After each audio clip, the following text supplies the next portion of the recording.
Dessiner des vêtements, ça peut être compliqué, surtout les plis. Donc aujourd'hui, je vous donne les éléments pour réussir à dessiner des habits.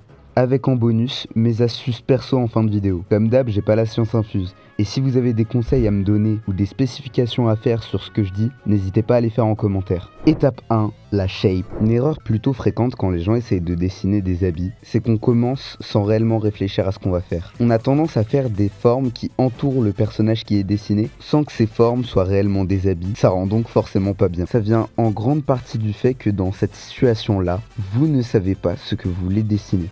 Je m'explique, quittez pas la vidéo. Quand vous achetez un vêtement dans une boutique, genre, je sais pas moi, H&M, il y a différents types de t-shirts. Il y en a des larges, il y en a des plutôt courts, il y en a des coupes carrées, des oversized, bref, j'en passe et des meilleurs. Et tous ces t-shirts différents ont une coupe différente et donc une forme différente. On peut pas simplement entourer le personnage avec des traits et prétendre que c'est un t-shirt. Un habit, ça a de la profondeur et ça a une certaine forme. Donc on peut pas dessiner au hasard. Car, on le verra plus tard, mais ces détails peuvent influencer la manière dont vous dessinez le vêtement, et donc la manière dont il est porté. Imaginons qu'on dessine un skater. On va rester dans les clichés, il va avoir un baggy et un t-shirt large. Donc, ces vêtements vont retomber, car ils sont plus grands, et qu'il y a une vraie différence entre sa corpulence et ce qu'il porte. Donc forcément, on va faire en sorte que les habits paraissent gros et grands par rapport à lui. Mais surtout, qu'ils retombent correctement, et qu'ils ne soient pas juste posé comme ça sur le personnage, car sinon il n'y a aucune profondeur. Et ça nous emmène au prochain point. Deuxième étape, ou deuxième point, ton vêtement est vivant. Ton perso et ton vêtement sont deux entités différentes, et ton vêtement suit les formes du corps de ton personnage, comme évoqué précédemment. Mais ton vêtement n'est pas ton personnage. Donc les deux vont avoir des formes indépendantes, ce d'ailleurs même si vous dessinez un vêtement près de corps comme un t-shirt technique. Néanmoins, ils sont liés. Donc apporter une pose dynamique à votre personnage montrera la personnalité de ton vêtement via les plis qui se créeront grâce à la pose. L'environnement aussi a un impact sur le vêtement. Vent, gravité, eau, tout ce qui peut changer la manière dont ton vêtement va bouger ou qui peut lui rajouter du poids va potentiellement changer sa manière de fonctionner. Et rien qu'avec ça, on peut déjà avoir de beaux résultats.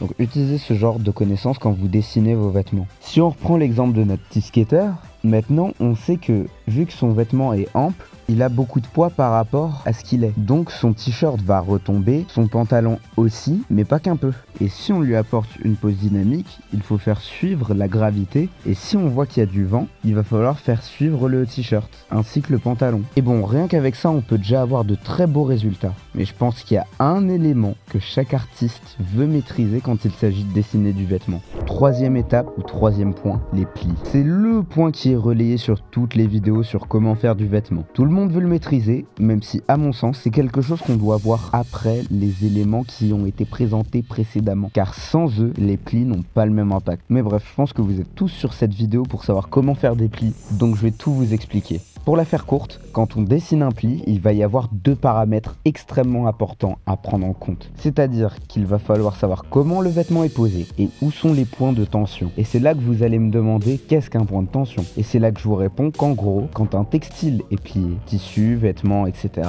l'endroit d'où vont partir les plis se nomme point de tension. C'est lui qui va définir comment le pli se comporte. Il y en a trois principaux quand un vêtement ou un textile est porté sur un corps. Les aisselles, les deux aisselles, mais aussi le pubis.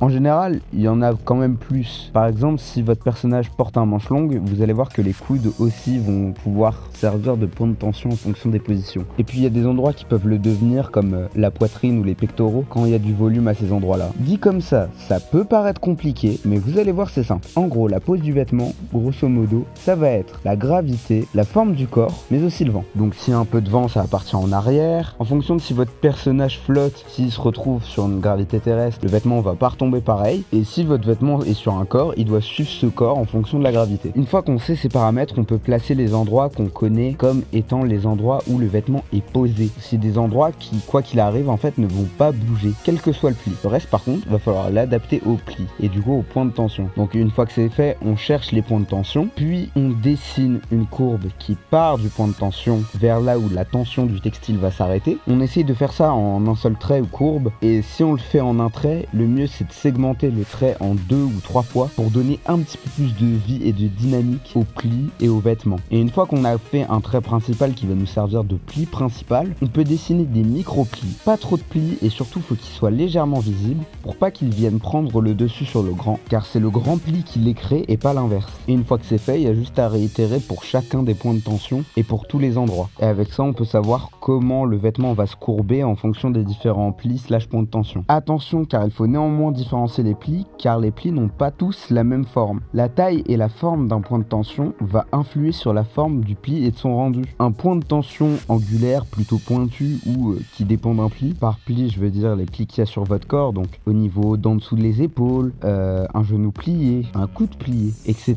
Ça va créer de longs plis qui sont très visibles. Il faut faire des lignes très nettes. À l'inverse, des points de tension plutôt courbes et peu abrupts, notamment créés par les formes du corps, donc les muscles, la poitrine, etc.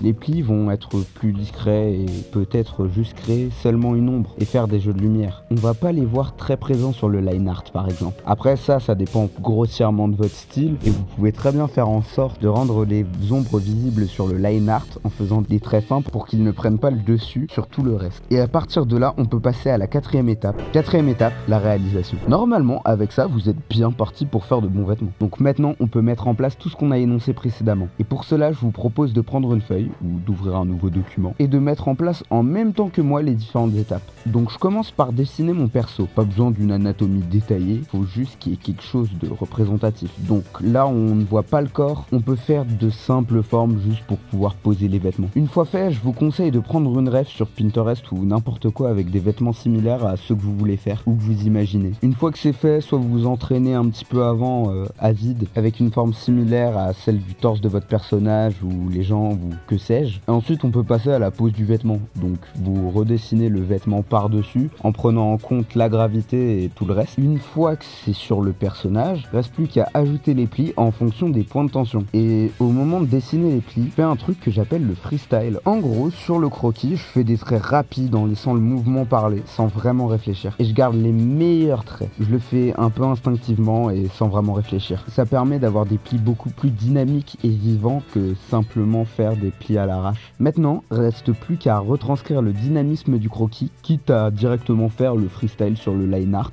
et pas se prendre la tête à faire de croquis. Sur votre line art, faites pas de traits trop rigides vraiment. Essayez de garder la fluidité et c'est pas grave si c'est pas les mêmes que sur votre croquis. Et puis là, vous avez un très bon résultat. Vous pouvez vous féliciter et dire à la terre entière que vous êtes le meilleur artiste du monde. Peut-être pas quand même, parce que avant j'ai 2-3 conseils à vous donner au cas où. Quand vous dessinez les plis, faites-vous plaisir. Ne vous prenez pas la tête à essayer de faire des trucs très lisses, très carrés, ça marchera pas. Comme partout dans le dessin et dans l'art, faut expérimenter. Et vous prenez pas trop la tête et autorisez-vous à exprimer votre vision artistique. Vous créerez une meilleure identité et vous aurez des résultats qui vous plairont d'autant plus. Une chose qui peut vous aider, c'est de vous exercer à dessiner des vêtements par-dessus des corps pour apprendre à positionner et quand vous faites ça, utilisez plein de références pour comprendre ce que vous faites, apprendre à positionner le vêtement et apprendre à positionner les plis en fonction du vêtement, etc. pour que ça devienne grossièrement un automatisme. Cette vidéo m'a été suggérée par Tokan Shinzan. D'ailleurs, désolé d'avoir écorché ton pseudo. Je sais pas comment ça se prononce.